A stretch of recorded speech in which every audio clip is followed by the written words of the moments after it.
Bismillahirrahmanirrahim. Qul a'udzu birabbin nas, malikin nas, ilahin nas, min syarril waswasil khannas, alladzi yuwaswisu fi sudurin nas, minal jinnati wan nas. Assalamualaikum warahmatullahi wabarakatuh. Halo sobat pendengar, orang baik dimanapun kalian berada. Apa kabarnya nih? Semoga senantiasa dalam lindungan Allah Subhanahu wa Ta'ala. Seneng banget gue Dira akan menemani kalian dalam beberapa menit ke depan di channel Wahda Jaksel X Ngajak Jadi Baik. Di kesempatan kali ini dalam rangka menyambut bulan suci Ramadan, kita akan membahas seputar puasa. Mulai dari tujuan puasa, keutamaan puasa, fikih puasa, dan sebagainya. Pokoknya buat kalian yang mau belajar tentang ilmu-ilmu dasar puasa dan seputarnya, kalian udah ada di channel yang tepat. Pantengin terus sampai habis biar kalian gak ketinggalan ilmu-ilmunya. Jangan lupa niat dan doa belajarnya supaya yang kita lakukan bernilai pahala di sisi Allah Subhanahu wa Ta'ala. Oke, daripada lama-lama langsung aja check it out.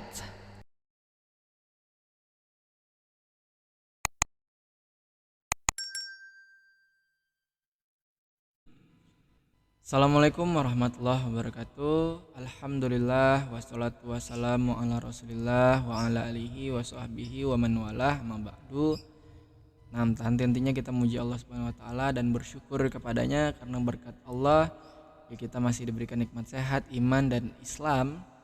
Mana dengan iman Islam ini akan membawa kita kepada surganya Allah dan bisa bertemu dengan Allah sehingga bisa melihat langsung wajahnya Allah, yang mana itu adalah hadiah terbaik yang bisa dimiliki oleh umat manusia. Nah, kemudian salawat serta salam tak lupa kita curahkan kepada baginda Muhammad SAW, pada keluarganya, para sahabatnya, dan mudah-mudahan kita sebagai pengikutnya bisa istiqomah menjalankan sunnah-sunnah beliau. Amin, amin ya rabbal alamin. Baik, dalam rangka menyambut bulan suci Ramadan, DPD Wahda Islamiyah Jakarta Selatan mengadakan yang namanya PSR atau penataran seputar Ramadan.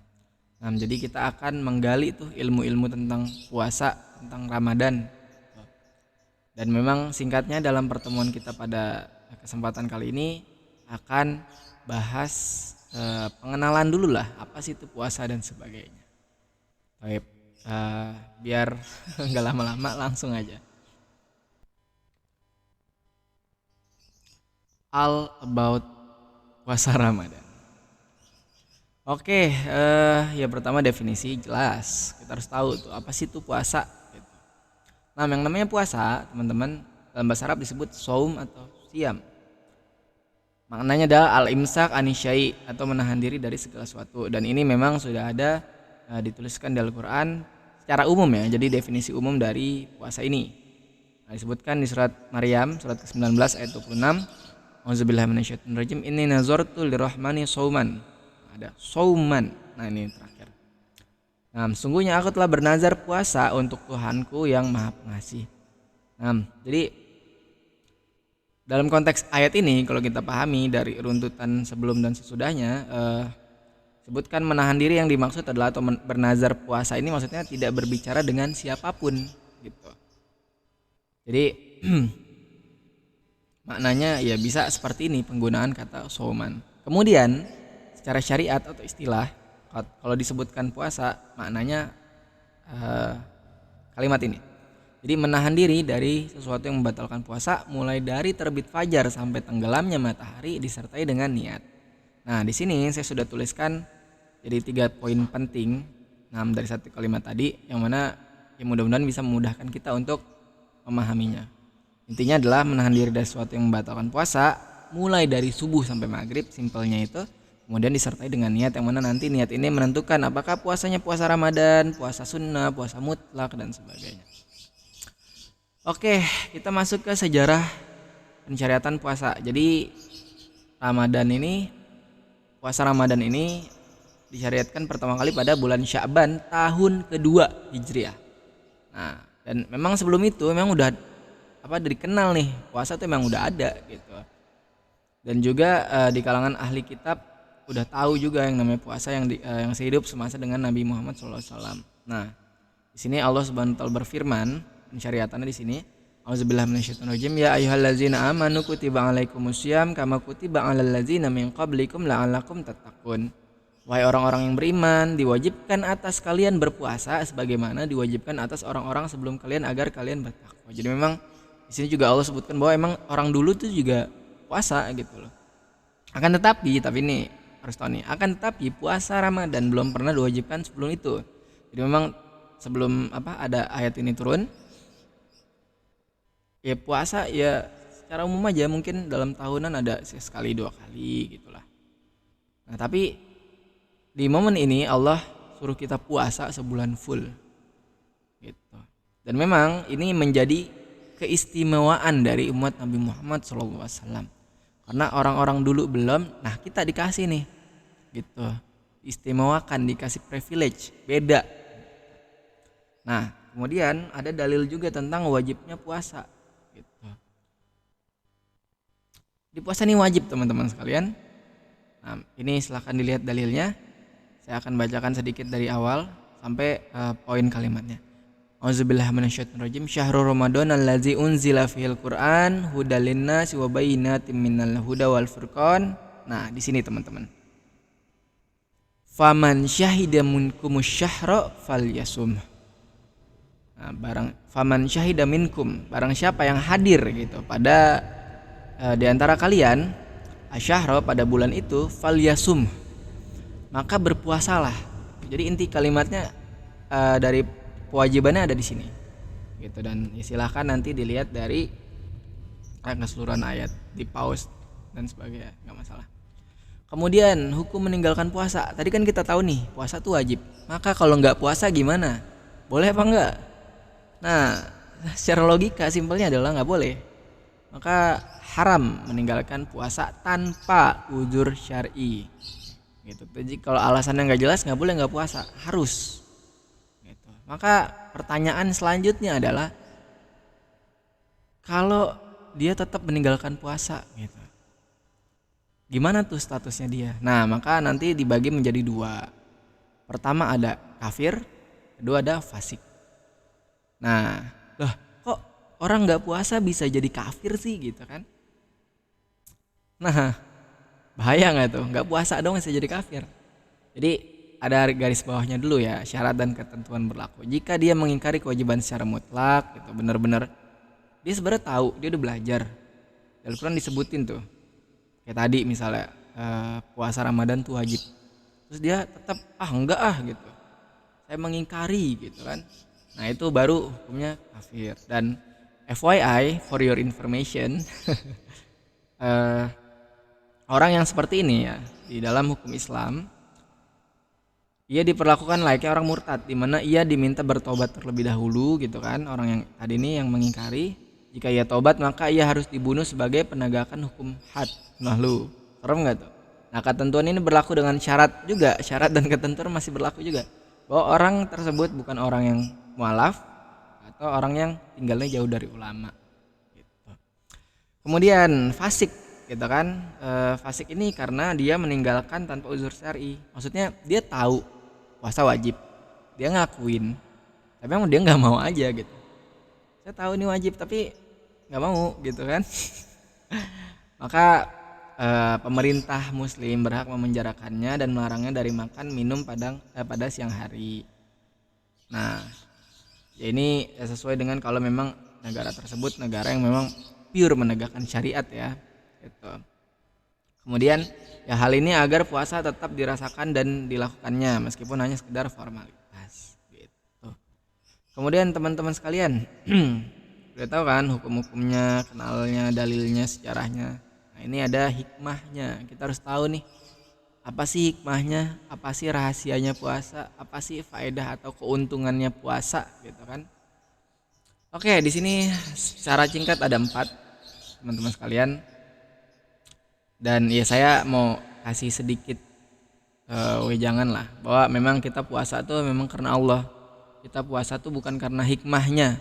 Kalau ada orang yang bilang saya puasa karena dengan puasa itu bisa ikut merasakan bagaimana orang miskin tuh nggak bisa makan, itu bukan landasan puasa, itu bukan perintah puasa, nggak kayak gitu tuh. Kita puasa bukan karena itu, kita puasa karena Allah yang suruh kita gitu loh.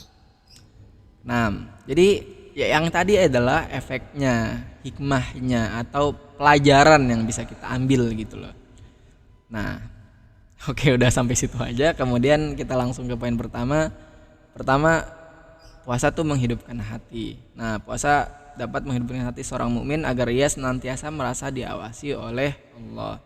Nah, namanya orang lapar, anggaplah udah siang nih ya, orang udah mulai lapar tuh. Nah, nafsunya tuh kan sebenarnya bergejolak, dia pengen makan, pengen minum. Tapi karena dia tahu dia lagi puasa, dia merasa Allah tuh lagi ngawasin dia.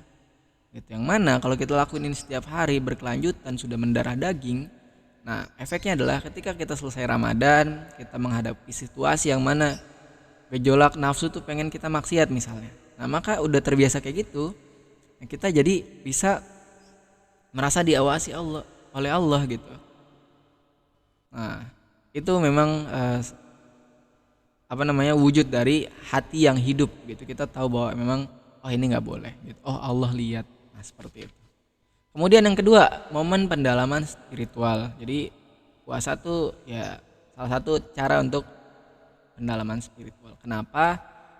Karena memang merupakan bulan yang suci di antara sekalian bulan dalam setahun. Bulan ini Allah pengen bahwa hambanya mengisinya dengan segala ketaatan dan ibadah.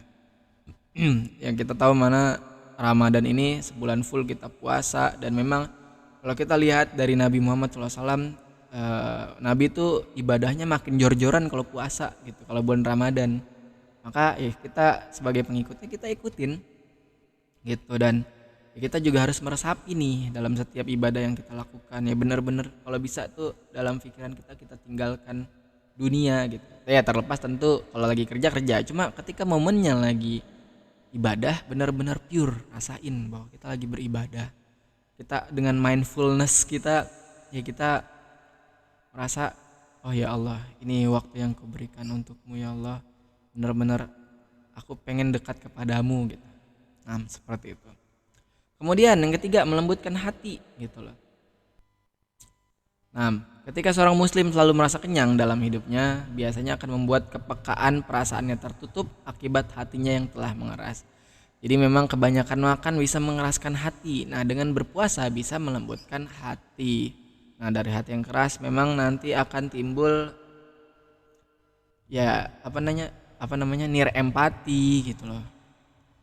Dengan hati yang lembut kita jadi lebih peka terhadap sesama, bisa lebih senang membantu, bisa jadi cenderung menjadi orang yang baik. Kalau hati yang keras kita bisa jadi orang yang bodoh amatan, orang yang nggak pedulian, ya sering-sering marah dan sebagainya. Maka memang identik gitu, atau kebanyakan makan bisa bikin orang cepat marah gitu. Oke.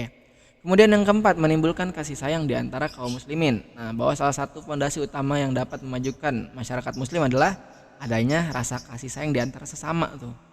Bagaimana mungkin rasa kasih sayang itu muncul dengan tulus, khususnya dari orang kaya kepada orang miskin, kalau orang kaya nggak pernah ngerasain susahnya nahan lapar, susahnya tuh kalau lagi nggak punya makanan, susahnya tidak bisa makan.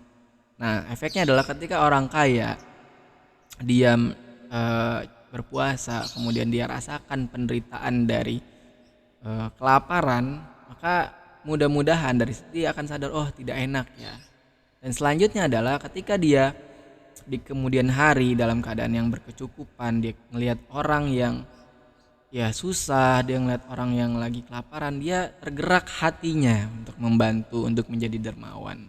Seperti itu. Maka hal itu ya puasa ini bisa menimbulkan kasih sayang, yang mana orang kaya jadi sayang sama yang miskin karena ya namanya kita membantu itu self healing.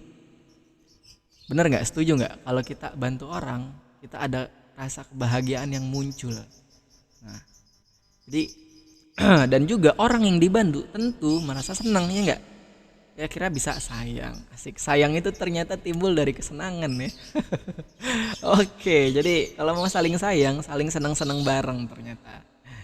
Itu resepnya. Oke. Kalau gitu syukran jazakumullah khairan. Saya emang sengaja nggak mau banyakin berpanjang lebar bicara. Terima kasih banyak. Mudah-mudahan bermanfaat. Kita tutup dengan doa kafaratul majelis. Subhanakallahumma bihamdika asyhadu an la ilaha illa anta astaghfiruka wa atubu ilaik. Wassalamualaikum warahmatullahi wabarakatuh.